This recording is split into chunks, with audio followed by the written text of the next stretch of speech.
Hello বন্ধুরা, কি অবস্থা সবার? কেমন আছেন সবাই?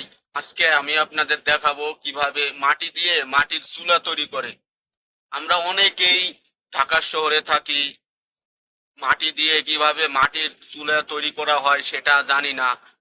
তো তাদের জন্যই আজকের এই ভিডিওটা আনা। তো চলুন তাড়াতাড়ি ভিডিওতে চলে যাই।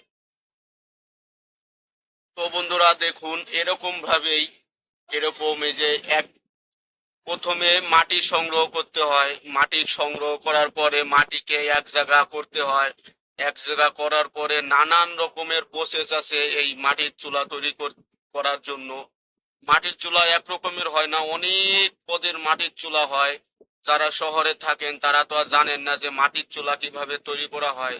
যারা গ্রাম অঞ্চলে থাকেন তারা জানে কিভাবে মাটির চুলা তৈরি করা হয়। তারা অনেক রকমের মাটির চুলা তৈরি করতে পারে। তো শহরের মানুষ তো আর তা পারে না ভাই, কারণ তারা তো গ্যাসের চুলায় রান্না করে খায়, গ্যাসের রান্না করে খায়।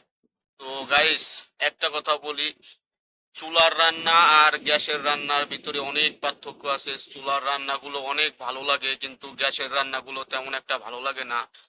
যারা গ্রাম অঞ্চলে থাকেন তারা তো চুলাইরা বেশিরভাগ রান্না করেন। তারাই জানে একমাত্র চুলায় রান্না করে খাবার কতটা স্বাদ আছে। আর আপনারা গ্যাসের চুলায় রান্না করে খান, এর জন্য রান্নায় কোনো স্বাদ পান না। আপনারা একবার মাটির চুলায় রান্না করে খাবেন, দেখবেন অনেক স্বাদ লাগে। আর মেন কথা হলো, এই যে যে আপুটা এই যে আপুটা এই যে চুলাটা তৈরি করতেছে, মাটির চুলাটা, তাদের অনেক পরিশ্রম হয় এইসব ভিডিও করতে। তারপরও আপনারা লাইক কমেন্ট শেয়ার করেন না, এটা একটু খারাপ লাগে। তো আপনারা লাইক কমেন্ট শেয়ার করবেন। আর এই যে আমার এই যে আমি কিন্তু এই ভিডিওটা কপি করছি পুরাটাই। তো যদি স্ট্রাইক মিস্ট্রাইক খাওয়া যায় তাহলে আমার চ্যানেল হাওয়ায় উড়ে যাবে। তো এই আপুটার হাত দিয়ে এই যে চুলাটা বানাইতেছে খুবই সুন্দর হবে এই চুলাটা, আশা করি। তো আপনারা তাড়াতাড়ি একটি লাইক করে দেন, আর ভিডিওটা আপনাদের বন্ধু বান্ধবের কাছে শেয়ার করে দেন। তো যারা গ্রাম অঞ্চলে থাকেন তারা তো জানেনই কিভাবে চুলা তৈরি করা হয়, আর যারা শহরে থাকেন তারা জানেন না, তো তাদের জন্যই এই ভিডিওটা তৈরি করা।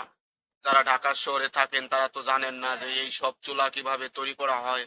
তো এর জন্যই আমার এই ভিডিওটা মূলত তৈরি করা। তো চুলা বানানো প্রায় কমপ্লিট হয়ে যাবে।